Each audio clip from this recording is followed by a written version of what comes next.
So there's three ways to grow your money when it comes to rate of return.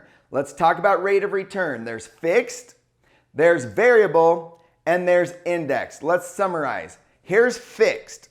Fixed means you're going from here to here in a fairly straight line. This is your CDs, your bonds, your money markets, your savings accounts. Basically, just slow and steady wins the race. The tortoise and the hare is kind of the analogy, right? There's whole life policies. There's various investments. But again, remember, it's not about the golf clubs. It's about the swing. But there's multiple products that are going to give you kind of a fixed rate of return. Then there's variable. Variable, most commonly, would be your stock market, okay? But it could be real estate. It could be gold and silver, coins, whatever the case may be. But there's some ups and downs. It varies. That's our variable. Then there's what we call the indexed, kind of a newer concept, which is where the money goes up, it flatlines, guaranteed to never lose, and then it can go up, so it looks a little bit something like that. So you get to participate in the upside of the market, but you have no downside. So I guess you could kind of say it's kind of in the middle of the two. Okay, those are your three options.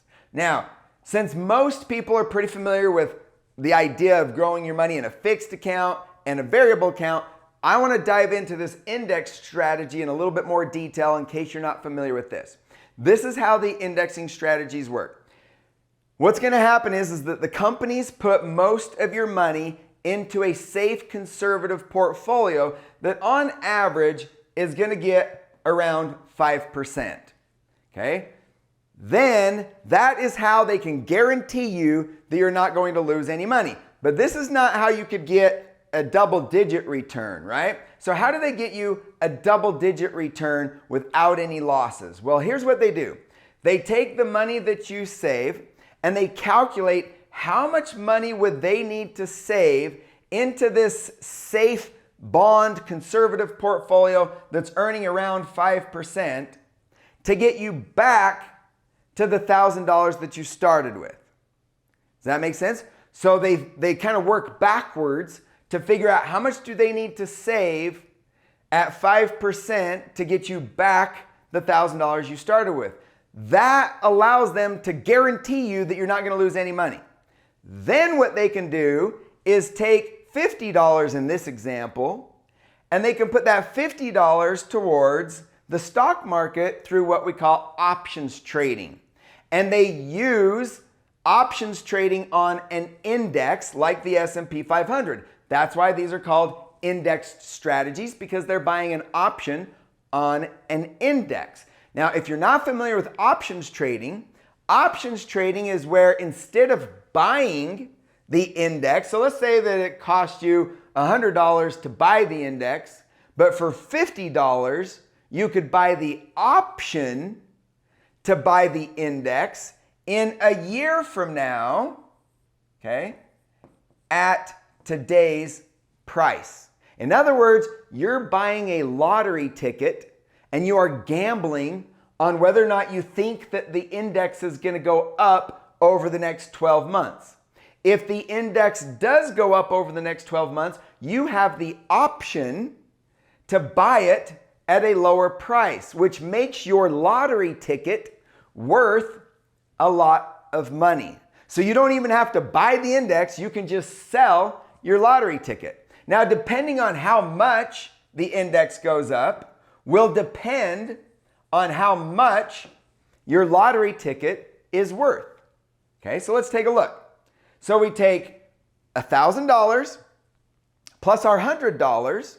If we turned our $50 into $100, that is $1,100 or the equivalent of a 10% return. That's a double-digit return without any risk of losing your original $1,000. Okay? Now, some of these companies are really good at this options trading, and you can watch YouTube videos on options trading if you want to learn more. But some of these companies are really good at these options trading, and they could turn $50 into $200. And that would give you the equivalent of a 20% return?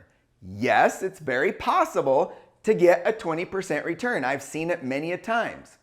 Now, what if our lottery ticket doesn't win? What if the actual index goes down over the next 12 months? Who's going to want to buy your lottery ticket if it didn't win? It's not worth anything, right? So you're going to get a zero. You're going to lose that $50, but you're not going to lose the $1,000. Now, I want to give you one more scenario, okay? That is, of course, a 0% return. I want to give you one more scenario.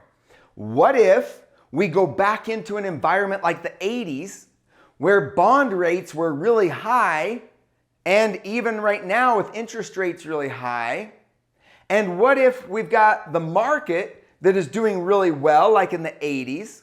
So what if we've got like the best of both worlds? What if we've got good rates on bonds and the stock market is doing well? Well, that's the best of both worlds for this particular strategy, because we may only need to use $900 in our account over here, in our bond account, to get us back to our $1,000. That gives us $100 to put into the options market.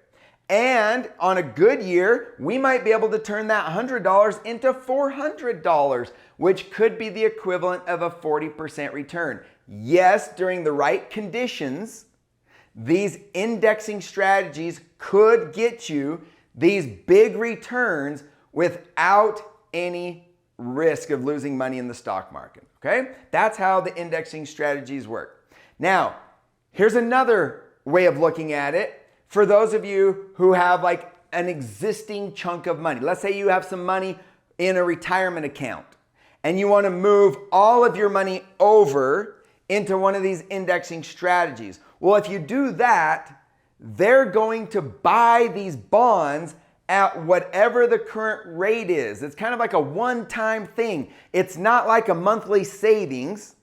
It's like a one-time thing. So it all depends on what the rate is when you move your money over. So if you moved over $100,000 into one of these indexing strategies, they're going to figure out how much do they need to invest at 5%, if that's the going rate at the time of the bonds, okay? Because what they're going to do is they're going to buy a 10-year bond. So they're going to figure out how much do they need to invest over 10 years to get you back your $100,000 that you started with. In this example, it's going to be $61,000. That gives them $38,000 to put towards the options.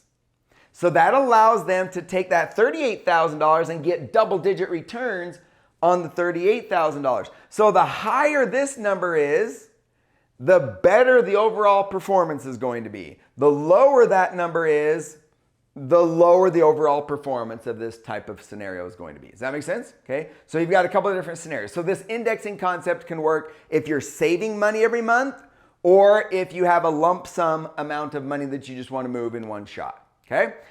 This is basically what it would look like in an oversimplified way, but I want to talk about what we call the reset. Now, when you have money in the stock market and you lose money in the stock market, you have to wait for the stock market to come back to get you back to where you were before you lost the money. In the indexing strategies, you don't lose. Okay? You don't lose any of your money. So then, when the market turns around and comes back, you get the gain on all of your money. You didn't have to get out of the hole because you never fell in the hole. So every year it resets. Every year it resets. So in some ways, having the stock market crash can be a good thing for an indexing strategy because it usually bounces off the bottom and gives you a really good return the following year. And that good return could be on all of your money because you never lost any. So that's just kind of an example. Now, from 2000 to 2013, you could see how you could actually earn a lot more money in this indexing strategy than in something like the S&P 500.